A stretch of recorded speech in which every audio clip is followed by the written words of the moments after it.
सूरज की किरणें कंचनपुर के विशाल महल पर पड़ रही थीं। चारों ओर खुशियों का माहौल था, क्योंकि राज्य के महान राजा चंद्र प्रताप का विवाह अभी अभी संपन्न हुआ था। यह विवाह केवल एक राजा और रानी का मिलन नहीं था, बल्कि पूरे कंचनपुर की समृद्धि का प्रतीक था। राजा चंद्र प्रताप अपनी वीरता और न्यायप्रियता के लिए प्रसिद्ध थे। उन्होंने अपने शौर्य से कई युद्ध जीते थे और राज्य को सुरक्षित एवं समृद्ध बनाया था। उनकी नवविवाहिता रानी सुंदरता और बुद्धिमत्ता का अद्भुत संगम थी। वह पड़ोसी राज्य विदर्भ की राजकुमारी थीं, जिनकी दूरदृष्टि और नीतियों की चर्चा दूर दूर तक होती थी। विवाह के बाद पूरे कंचनपुर में उत्सव का माहौल था। संगीत, नृत्य, भव्य भोज और दीपमालाओं से महल सजा हुआ था। परंतु इस शुभ समय के बीच कोई छाया धीरे धीरे कंचनपुर की ओर बढ़ रही थी। कुछ ऐसा जो राजा और रानी के जीवन को हमेशा के लिए बदलने वाला था। समय अपनी रफ्तार से आगे बढ़ता गया। राजा चंद्र प्रताप और रानी सौम्या के विवाह को 1 वर्ष पूरा हो चुका था। इस 1 वर्ष में कंचनपुर पहले से भी अधिक समृद्ध हो चुका था। राजा अपनी प्रजा की भलाई के लिए नित्य नए फैसले ले रहे थे और रानी सौम्या अपने ज्ञान एवं नीतियों से राज्य की स्त्रियों को सशक्त बना रही थीं। महल में शांति और आनंद का वातावरण था। इसी बीच एक शुभ समाचार ने पूरे कंचनपुर को हर्षित कर दिया। रानी सौम्या गर्भवती थीं। यह खबर सुनते ही महल में उल्लास की लहर दौड़ गई। महल की दासियां, मंत्रीगण और पूरा राजपरिवार इस समाचार से आनंदित था। राजा चंद्र प्रताप ने स्वयं देवताओं का आशीर्वाद लेने के लिए भव्य यज्ञ करवाया। दोस्तों, वीडियो में आगे बढ़ने से पहले वीडियो को एक लाइक करके अपना प्यार दिखाएं। आप लोगों के एक लाइक से हमें बहुत मोटिवेशन मिलता है। अपना छोटा भाई समझकर एक लाइक कर दें। रानी के स्वास्थ्य की विशेष देखभाल की जा रही थी। उनके लिए राजमहल में विशेष कक्ष सजाया गया था, जहां सुख सुविधाओं का पूरा ध्यान रखा गया। अनुभवी दाइयां और राजवैद्य हर समय उनकी सेवा में तत्पर रहते। राजा भी अपने युद्ध और दरबार के कार्यों से समय निकालकर रानी के पास आते और उनके साथ समय बिताते थे। किंतु इस आनंद के वातावरण के बीच एक छुपा हुआ संकट धीरे धीरे महल की ओर बढ़ रहा था। कुछ ऐसा जो आने वाले समय में रानी की परीक्षा लेने वाला था। समय बीतता गया और वह शुभ घड़ी आ गई जब कंचनपुर में नए उत्तराधिकारी के जन्म की प्रतीक्षा हो रही थी। महल में दीप जलाए गए थे और पूरे राज्य में उत्सव का माहौल था। हर कोई इस आनंदमयी क्षण का साक्षी बनना चाहता था। फिर एक रात जब चंद्रमा अपनी शीतल चांदनी बिखेर रहा था, रानी सौम्या को प्रसव पीड़ा शुरू हुई। महल की वैद्य उनकी सेवा में तत्पर हो गए। राजा चंद्र प्रताप घबराए हुए महल के बाहर बेचैनी से टहल रहे थे। अंततः आधी रात को एक सुंदर, तेजस्वी और बलशाली राजकुमार का जन्म हुआ। महल में आनंद की लहर दौड़ गई, शंखनाद किया गया और पूरे राज्य में मंगल गान गूंजने लगा। राजा चंद्र प्रताप के जीवन का यह सबसे सुखद क्षण था। उन्होंने अपने पुत्र को गोद में उठाया और उसकी मासूम आंखों में झांका। यह कंचनपुर का भविष्य था। जैसे ही महल में उत्सव का शोर बढ़ा, तभी एक गंभीर समाचार ने सबको स्तब्ध कर दिया। रानी सौम्या अब इस संसार में नहीं रही। प्रसव की पीड़ा इतनी असहनीय थी कि उन्होंने अंतिम सांस लेते हुए अपने पुत्र को जन्म दिया था। राजा चंद्र प्रताप, जो कुछ क्षण पहले आनंद से भरे हुए थे, अचानक जैसे पत्थर के हो गए। उनके हाथों में नन्हा राजकुमार था, लेकिन उनके जीवन का सबसे अनमोल रत्न, उनकी प्रिय रानी, अब नहीं रही। पूरा महल शोक में डूब गया। भव्य उत्सव के बीच गहरी उदासी छा गई। राजा अपने सिंहासन कक्ष में जाकर मौन बैठ गए। एक तरफ उनका उत्तराधिकारी था, तो दूसरी तरफ उनकी जीवन संगिनी का अभाव। परंतु इसी शोक के बीच एक महत्वपूर्ण प्रश्न उठने लगा। अब इस नन्हे राजकुमार का भविष्य क्या होगा? क्या राजा इस दुख से उभर पाएंगे? महल में अब भी रानी के निधन का शोक व्याप्त था। राजा चंद्र प्रताप गहरे दुख में डूबे हुए थे। वह दिन रात अपने नवजात पुत्र को देखते और उसकी मासूम आंखों में अपनी प्रिय रानी की झलक खोजते थे।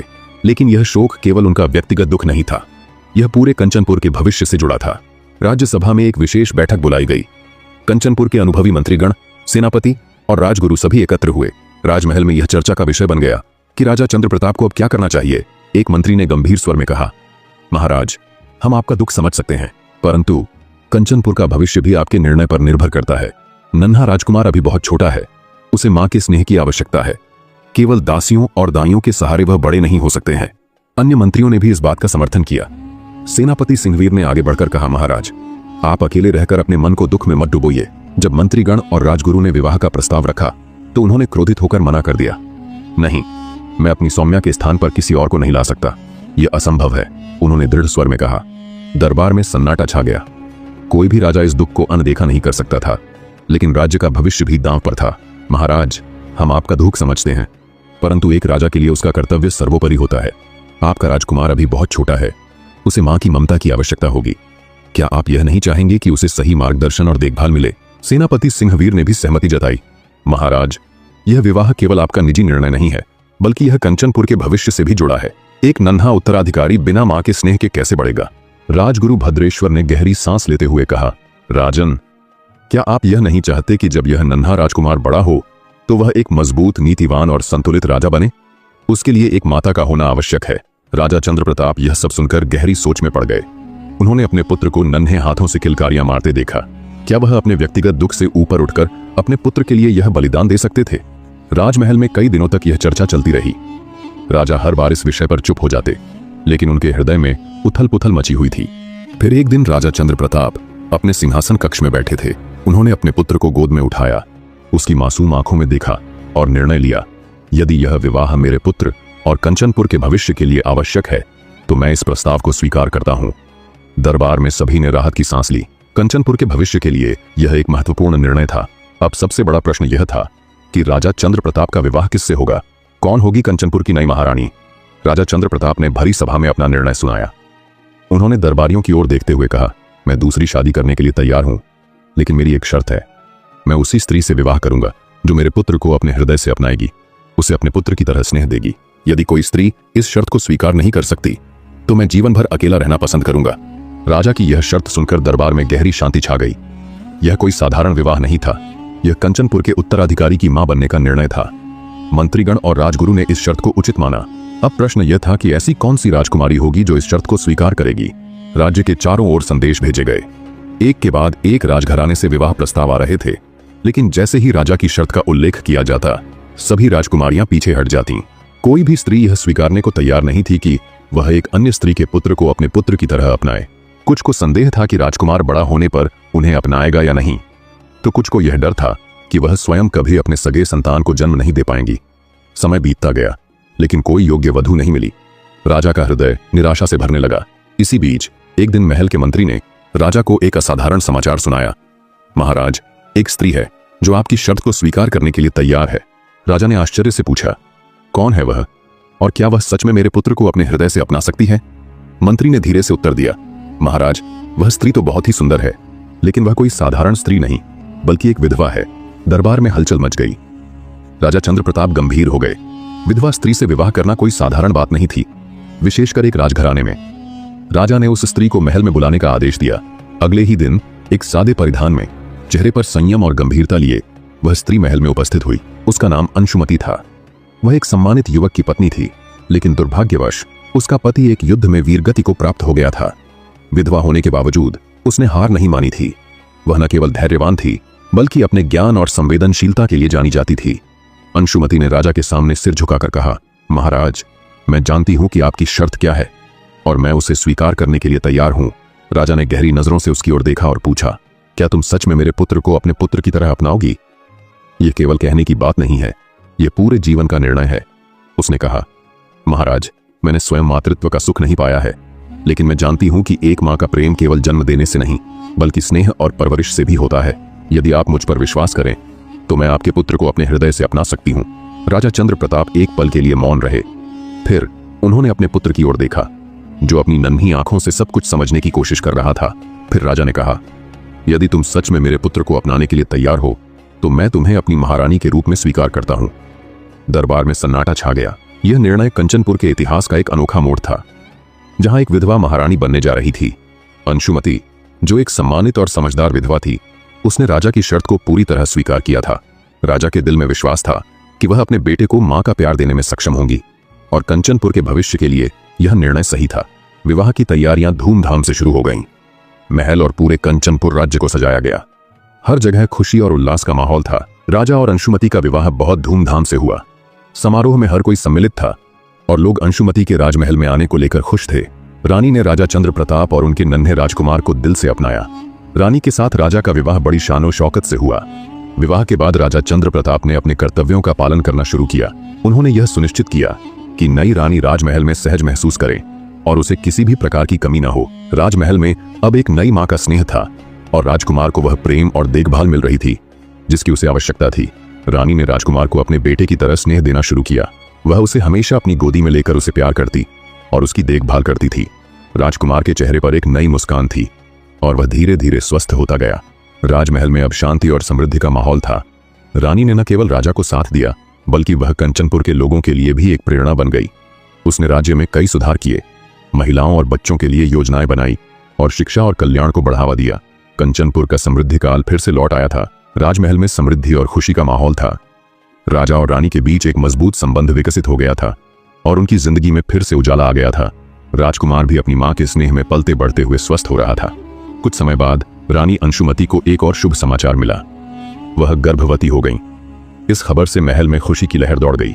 राजा चंद्र प्रताप ने खुशी से आकाश को देखा और अपनी रानी को और अधिक स्नेह देना शुरू कर दिया। यह राज्य के लिए एक नया अवसर है, राजा ने कहा। हमारे पास अब 2 राजकुमार होंगे। राजमहल में त्योहार जैसा माहौल था। लोग यह जानकर प्रसन्न थे कि रानी अंशुमति से जल्द ही एक राजकुमार का आगमन होने वाला था। रानी की देखभाल में कोई कसर नहीं छोड़ी जा रही थी। एक दिन महल के भीतर एक उल्लासपूर्ण हलचल थी। रानी अंशुमति ने एक सुंदर और स्वस्थ राजकुमार को जन्म दिया। महल में खुशी की लहर दौड़ गई। हर जगह दीप जलाए गए, फूलों की रंग बिरंगी सजावट की गई और राजमहल में खुशियां मनाई गईं। राजकुमार का चेहरा बिल्कुल राजा चंद्र प्रताप जैसा था, लेकिन उसकी आंखों में एक अलग ही चमक थी। रानी ने उसे गोदी में लिया और उसे अपनी गोदी में खिलाया। उसका चेहरा देखकर राजा की आंखों में आंसू थे। राजा कहता है, मेरे राज्य का भविष्य आज से उज्जवल हो गया है। रानी ने अपने दोनों बेटों को एक समान प्यार और देखभाल करती थी। बड़े राजकुमार को अब वह मां की तरह स्नेह देती थीं और छोटे राजकुमार के साथ अपनी सारी ममता और प्यार देती थीं। महल में सब कुछ ठीक ठाक चल रहा था। राजमहल की खुशियां दोहरी हो गई थीं। लेकिन क्या यह सुख और शांति लंबे समय तक बनी रहेगी? क्या इस नन्हे राजकुमार का आगमन कंचनपुर के लिए और भी बड़ी उम्मीदें लेकर आएगा? विवाह के बाद से राजा और रानी के बीच जो प्यार था वह समय के साथ और भी मजबूत हो रहा था। लेकिन इस खुशहाली के बावजूद कहीं ना कहीं कुछ अधूरा था। क्या यह नन्हा राजकुमार कंचनपुर की रानी के लिए किसी नए संकट का कारण बनेगा? समय बीतता गया। राजा चंद्र प्रताप और रानी का छोटा पुत्र अब कुछ महीनों का हो चुका था। महल में उसकी किलकारियां गूंजने लगीं और रानी का पूरा ध्यान अपने नवजात पुत्र पर केंद्रित हो गया। धीरे धीरे उसकी ममता का झुकाव सिर्फ अपने सगे बेटे की ओर बढ़ने लगा। पहले जो रानी अंशुमति बड़े राजकुमार को अपने पुत्र की तरह अपनाने का वचन दे चुकी थी, अब वही उसकी अनदेखी करने लगी। बड़ा राजकुमार, जो अब कुछ ही वर्षों का था, अपनी नई मां के बदलते व्यवहार को समझने लगा था। पहले जब वह उनकी गोद में खेलता था तब रानी उसे दुलारती थी, लेकिन अब वह उसे देखकर भी अनदेखा करने लगी थी। वह मासूमियत से पूछता, लेकिन रानी अब उसे पहले जैसी गोद में नहीं उठाती थी। अब वह छोटे राजकुमार को लेकर हर समय व्यस्त रहती। वह उसे अपने हाथों से भोजन कराती, अपने साथ सुलाती और उसके रोने पर तुरंत दौड़कर जाती थी। लेकिन जब बड़ा राजकुमार अपनी मां के पास जाता तो वह बहाने बनाकर उसे दूर कर देती थी। राजकुमार धीरे धीरे इस सच्चाई को समझने लगा कि उसकी नई मां के लिए अब उसका कोई स्थान नहीं था। राजा चंद्र प्रताप को शुरू में इस बदलाव का एहसास नहीं हुआ, क्योंकि वह राज्य के मामलों में व्यस्त रहते थे। लेकिन धीरे धीरे उन्होंने देखा कि उनका बड़ा पुत्र अब चुप रहने लगा था, उदास रहता था और अपनी मां के पास जाने से कतराने लगा था। एक दिन राजा ने रानी से पूछा, रानी, तुमने मेरे बड़े पुत्र को अपनाने का वचन दिया था, लेकिन आजकल तुम्हारा ध्यान केवल अपने छोटे पुत्र पर ही केंद्रित क्यों है? अंशुमति ने हंसकर जवाब दिया, महाराज, ऐसा कुछ नहीं है। मैं दोनों से समान प्रेम करती हूँ, लेकिन छोटा राजकुमार अभी बहुत छोटा है, उसे ज्यादा देखभाल की जरूरत है। राजा ने इस बात पर ज्यादा ध्यान नहीं दिया, लेकिन धीरे धीरे उन्हें यह साफ दिखने लगा कि रानी का प्रेम अब सिर्फ अपने बेटे तक सीमित रह गया था। महल के कुछ लोग इस बदलाव को देख रहे थे। मंत्री, सेवक और यहाँ तक कि राजगुरु भी यह महसूस करने लगे थे कि रानी अब बड़े राजकुमार को उत्तराधिकारी के रूप में स्वीकार नहीं करना चाहती थी। कुछ दरबारियों को संदेह था कि रानी चाहती थी कि उसका सगा बेटा ही राजा बने। क्या वह धीरे धीरे बड़े राजकुमार को सत्ता से दूर करने की योजना बना रही थी? राजमहल में अब एक अनकही दूरी बन चुकी थी। राजा चंद्र प्रताप का बड़ा पुत्र, जिसे पहले मां का स्नेह मिलता था, अब अपनी सौतेली मां अंशुमति की बेरुखी से पूरी तरह अकेला हो गया था। मां की गोद से वंचित वह अपनी उदासी को कम करने के लिए एक छोटे से बंदर के बच्चे के साथ खेलने लगा। यह बंदर उसका सबसे अच्छा मित्र बन गया था। राजकुमार उसके साथ समय बिताता, उसे खाना खिलाता और महल में जहां जाता अपने साथ ले जाता। लेकिन यह मासूमियत जल्द ही एक भयानक साजिश का शिकार बनने वाली थी। एक दिन खेलते खेलते वह बंदर रानी के कक्ष में घुस गया। रानी पहले से ही बड़े राजकुमार से चिढ़ी हुई थी और अब उसने इस मौके का फायदा उठाने की योजना बना ली। उसने आव देखा न ताव और क्रूरता से उस मासूम बंदर को पकड़कर अपने पैरों पर अपने ही नाखूनों से गहरे जख्म बना लिए। इसके बाद वह जोर जोर से चिल्लाने लगी, बचाओ बचाओ, देखो इस बंदर ने मुझ पर हमला कर दिया, यह तो एक साजिश है, मेरे प्राण लेने की कोशिश की गई है। उसकी चीख पुकार सुनकर महल के रक्षक और सेवक तुरंत दौड़ पड़े। राजा चंद्र प्रताप भी वहां पहुंचे। जैसे ही उन्होंने रानी को देखा, उनके चेहरे पर चिंता की लकीरें खींच गईं। रानी के पैरों से खून बह रहा था। रानी अंशुमति ने दर्द भरी आवाज में राजा से कहा, महाराज, यह देखिए आपके पुत्र की करतूत। उसने जानबूझकर उस जंगली बंदर को मेरे कक्ष में छोड़ दिया ताकि वह मुझ पर हमला कर दे। ये छोटा बच्चा आज तो एक बंदर के सहारे मुझे मारने की कोशिश कर रहा है। सोचिए, जब बड़ा होगा तो क्या करेगा? राजा चंद्र प्रताप स्तब्ध रह गए। उन्होंने राजकुमार की ओर देखा जो भयभीत और मासूम खड़ा था। उसकी आंखों में आंसू थे और वह पूरी तरह से स्तब्ध था। राजा ने उससे सख्त स्वर में पूछा, क्या यह सच है? क्या तुमने जानबूझकर अपनी मां पर बंदर को हमला करने के लिए भेजा? राजकुमार ने तुरंत सिर हिलाया और कांपते हुए कहा, नहीं पिताजी, ऐसा कुछ नहीं हुआ। वह मेरा दोस्त है, मैंने उसे कभी नुकसान पहुंचाने के लिए नहीं भेजा। मां झूठ कह रही हैं। लेकिन अंशुमति ने और अधिक आंसू बहाते हुए कहा, महाराज, यह बच्चा निर्दोष दिखता है, लेकिन इसके दिल में नफरत पनप रही है। अगर इसे रोका नहीं गया तो यह एक दिन आपकी भी हत्या कर देगा। महल में सन्नाटा छा गया था। राजा चंद्र प्रताप के मन में एक भयानक उलझन थी।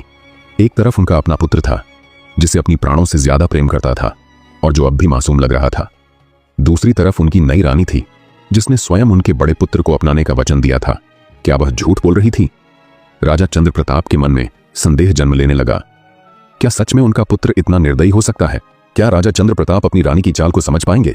रानी अब राजा पर पूरी तरह हावी हो चुकी थी। उसके भीतर धीरे धीरे सत्ता और लालच की आग जलने लगी थी। अब उसे राजा के बड़े पुत्र का अस्तित्व सहन नहीं हो रहा था। उस रात जब राजा अपने कक्ष में शांत बैठे थे, अंशुमति ने रोते हुए आकर कहा, महाराज, मैंने बहुत सहन किया, लेकिन अब मुझसे और नहीं होगा। यह बच्चा अगर महल में रहेगा तो एक दिन हमें मार डालेगा। आप या तो उसे मार दीजिए या फिर मुझे मार दीजिए। राजा चंद्र प्रताप हतप्रभ रह गए। रानी, ये तुम क्या कह रही हो? वह मेरा पुत्र है। राजा ने क्रोधित होकर कहा, पुत्र नहीं महाराज, वह एक नाग है जो बड़ा होकर आपको डसेगा। मैं आपके छोटे पुत्र की मां हूं। मैं नहीं चाहती कि मेरे बेटे का जीवन किसी खतरे में पड़े। रानी ने राजा के सामने दो ही विकल्प रख दिए, या तो वह रहेगा या मैं रहूंगी। राजा एक गहरी उलझन में फंस गए। राजा ने अपने बेटे की ओर देखा, जो मासूमियत से खड़ा था। वह कोई अपराधी नहीं था, फिर भी सजा उसी को दी जा रही थी। राजा के पास दो ही रास्ते थे, या तो वह अपने बेटे को मार दें या फिर उसे कहीं बहुत दूर छोड़ आए। आखिरकार राजा ने एक कठिन निर्णय लिया। उन्होंने अपने बेटे को अकेले जंगल में छोड़ने का फैसला किया। अगली सुबह राजा अपने पुत्र को लेकर महल से निकल पड़े। वह उसे घने जंगल की ओर ले गए, जहां दूर दूर तक कोई इंसान नहीं था। बच्चा अपने पिता की ओर देखता रहा। उसकी आंखों में अजीब सा भय था। पिताजी, क्या हम यहाँ शिकार खेलने आए हैं? राजकुमार ने मासूमियत से पूछा। राजा की आंखों में आंसू आ गए, लेकिन उन्होंने अपने चेहरे पर कठोरता बनाए रखा। वे जंगल के सबसे गहरे हिस्से में पहुंचे। वहां चारों ओर सिर्फ पेड़, जंगली जानवरों की आवाजें और घना अंधेरा था। राजा ने अपने पुत्र को घोड़े से नीचे उतारा और कहा, बेटे, तुम यहीं रुको, मैं थोड़ी देर में आता है। राजकुमार सहम गया और बोला, पिताजी, आप मुझे अकेला क्यों छोड़ रहे हैं? राजा के होंठ कांपने लगे, लेकिन उन्होंने कोई जवाब नहीं दिया। क्या मां ने ऐसा करने को कहा? राजकुमार की आवाज में दर्द था। राजा ने उसकी ओर देखा, लेकिन उनकी जुबान पर कोई शब्द नहीं आया। उन्होंने अपने दिल पर पत्थर रखकर घोड़े की लगाम खींची और तेजी से महल की ओर वापस लौट गए। बेटा रोता रह गया, लेकिन राजा ने पीछे मुड़कर नहीं देखा। रास्ते में राजा ने एक मरे हुए जानवर को देखा और उन्होंने तलवार निकाली और खून से अपनी तलवार को रंग लिया। जब राजा महल लौटे तो रानी बेसब्री से उनका इंतजार कर रही थी। तभी राजा वहां आ पहुंचा। उसने पूछा, महाराज, क्या आप अपने निर्णय पर अड़िग रहे? राजा ने अपनी तलवार दिखाते हुए कहा, देख लो, मैं अपने पुत्र का पिता था, लेकिन आज मैं उसका कातिल निकला। रानी ने तलवार पर लगे खून को देखा और मुस्कुराते हुए अपने मन में बोली, अब मेरा पुत्र ही इस राज्य का उत्तराधिकारी होगा। महल में चारों ओर विधवा रानी की जीत की गूंज थी, लेकिन क्या यह वास्तव में उसकी जीत थी? क्या जंगल में छोड़ा गया राजकुमार जिंदा रहेगा? वह रोता रहा, चिल्लाता रहा, पिताजी, आप कहां चले गए? लेकिन राजा अब बहुत दूर जा चुके थे। छोटे राजकुमार की आंखों में आंसू थे, पेट में भूख थी और दिल में डर था। वह नन्हे कदमों से इधर उधर भटकने लगा। कभी किसी झाड़ी में छिप जाता तो कभी किसी ऊंचे पेड़ के पास जाकर बैठ जाता था। कुछ ही देर में उसी जंगल के रास्ते से एक वृद्ध ब्राह्मण गुजर रहे थे। वे एक धर्मात्मा व्यक्ति थे जो दूर गांवों में जाकर वेद और धर्मशास्त्र पढ़ाते थे। अचानक उन्होंने किसी के रोने की आवाज सुनी। वे सोचने लगे, इस घने जंगल में कौन रो रहा है? वे आवाज की दिशा में बढ़े और उन्होंने एक छोटे से बालक को पेड़ के नीचे सहमे हुए बैठे देखा। ब्राह्मण चौंक गए। उसने कहा, बेटा, तुम यहाँ इस घने जंगल में अकेले क्या कर रहे हो? राजकुमार ने सिर उठाया। उनकी सफेद दाढ़ी और ममतामयी आंखें देखकर उसे थोड़ी राहत मिली। मुझे मेरे पिता यहाँ छोड़ गए हैं। ब्राह्मण उसकी हालत देखकर समझ गए कि इसके साथ कोई बड़ा अन्याय हुआ है। ब्राह्मण ने प्यार से उसका हाथ पकड़ा और कहा, बेटा, अब तुम डरो मत, आओ मेरे साथ चलो, अब से मैं तुम्हारा पिता हूं। उन्होंने राजकुमार को अपनी गोद में उठाया और उसे लेकर अपने आश्रम की ओर चल दिए। ब्राह्मण का घर एक छोटे से गांव में था, जहां वे गरीब बच्चों को शिक्षा दिया करते थे। वहां उनकी पत्नी भी थी, जो बहुत ही दयालु महिला थी। उन्होंने पूछा, अरे ये कौन है? ब्राह्मण ने जवाब दिया, अब से यह हमारा बेटा है, हमें इसे प्यार और ज्ञान देना है। ब्राह्मणी ने स्नेह से बच्चे को गोद में उठा लिया। ब्राह्मण ने नन्हे राजकुमार को संस्कृत धर्मशास्त्र, युद्ध कला और राजनीति की शिक्षा देनी शुरू किया। धीरे धीरे वह एक तेजस्वी और शक्तिशाली बालक बनता गया। ब्राह्मण के आश्रय में पला हुआ वह बालक अब एक तेजस्वी, बुद्धिमान और विद्वान युवक बन चुका था। उसकी नीति, युद्ध कला, शास्त्र ज्ञान और न्याय बुद्धि की चर्चा अब दूर दूर के राज्यों तक पहुंच चुकी थी। जहां जहां उसकी बुद्धिमानी की बातें जाती, वहां के राजा और विद्वान उसकी प्रशंसा करते। उसी समय एक शक्तिशाली राजा, जो अपनी बेटी के लिए एक योग्य वर की तलाश में था, उसने भी इस युवा विद्वान के बारे में सुना था। राजा की पुत्री अत्यंत सुंदर, बुद्धिमान और तेजस्वी थी, लेकिन उसने प्रतिज्ञा कर रखी थी, मैं विवाह उसी पुरुष से करूंगी जो ज्ञान, नीति और शौर्य में श्रेष्ठ होगा। राजा को जब इस ब्राह्मण पुत्र की प्रसिद्धि का पता चला तो उसने अपने दूतों को भेजकर ब्राह्मण और उनके पुत्र को अपने दरबार में आमंत्रित किया। राजा ने अपने दरबार में उस युवा ब्राह्मण पुत्र का सम्मानपूर्वक स्वागत किया। फिर राजा ने कहा, हमने सुना है कि तुम अत्यंत बुद्धिमान हो, लेकिन हमारी राजकुमारी का विवाह किसी साधारण व्यक्ति से नहीं होगा। तुम्हें अपनी योग्यता साबित करनी होगी। दरबार में कई अन्य राजकुमार और विद्वान भी मौजूद थे जो राजकुमारी से विवाह करने की इच्छा रखते थे। राजा ने 3 चुनौतियां सामने रखा।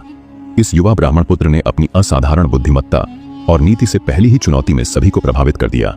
उसने सबसे जटिल राजनीतिक समस्याओं का हल ऐसा दिया कि दरबार में बैठे सभी मंत्री और विद्वान उसकी प्रशंसा करने लगे। शास्त्रों के ज्ञान में वह सबसे आगे निकला।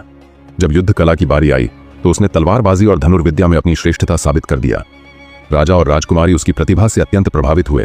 राजकुमारी स्वयं भी बहुत बुद्धिमान थी। राजा ने बड़े आनंद से घोषणा किया कि आज से तुम मेरे दामाद हो। तुम्हारी बुद्धिमानी और शौर्य को देखते हुए मैं अपनी पुत्री का विवाह तुमसे करने का निर्णय लेता हूं। राजमहल में भव्य विवाह का आयोजन किया गया। पूरे राज्य में हर्षोल्लास का माहौल था। इस विवाह के बाद यह युवा ब्राह्मण पुत्र अब एक शक्तिशाली राजा का दामाद बन चुका था। विवाह के कुछ समय बाद ब्राह्मण पुत्र, जो वास्तव में कंचनपुर का राजकुमार था, को अपने अतीत की सच्चाई का पता चल जाता है। तुम केवल एक ब्राह्मण पुत्र नहीं हो, बल्कि कंचनपुर राज्य के असली उत्तराधिकारी हो। यह रहस्य उसके गुरु यानी उस ब्राह्मण ने उसे बताया। तुम्हारे पिता राजा चंद्रप्रताप ने किसी के दबाव में आकर तुम्हें जंगल में छोड़ा था, लेकिन अब तुम्हें अपना अधिकार प्राप्त करना चाहिए।